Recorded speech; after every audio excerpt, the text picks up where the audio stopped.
My background, if I can, at Yale University economics. I went to Stanford, got my MBA and PhD in economics at Stanford. I was the chief economist, the first chief economist at the Office of Management and Budget in Washington under George Shultz for 2 years there.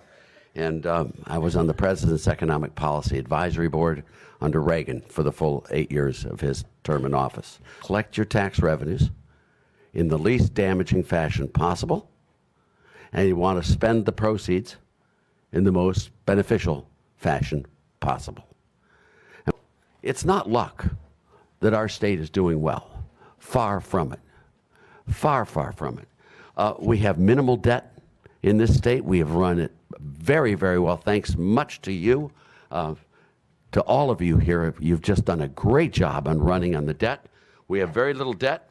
When you talk about performances, over the last 12 months, Tennessee has had the largest percentage increase in employment per adult in the United States.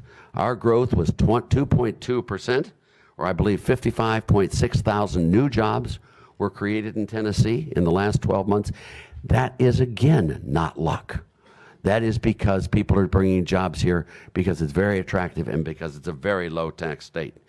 I think the next agenda item for you should be in this state. The one area where we are grossly deficient is we have a very high franchise tax, a business tax in this state.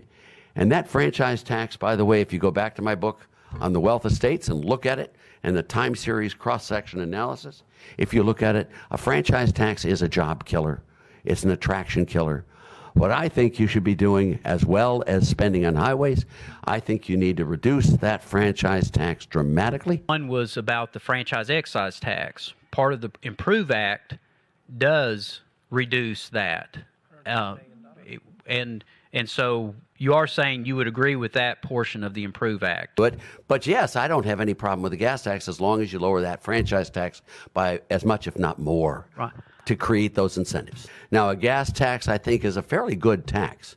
And I don't think it's a bad tax, but I think the gas tax here makes sense. Let me make sure that I'm hearing you correctly.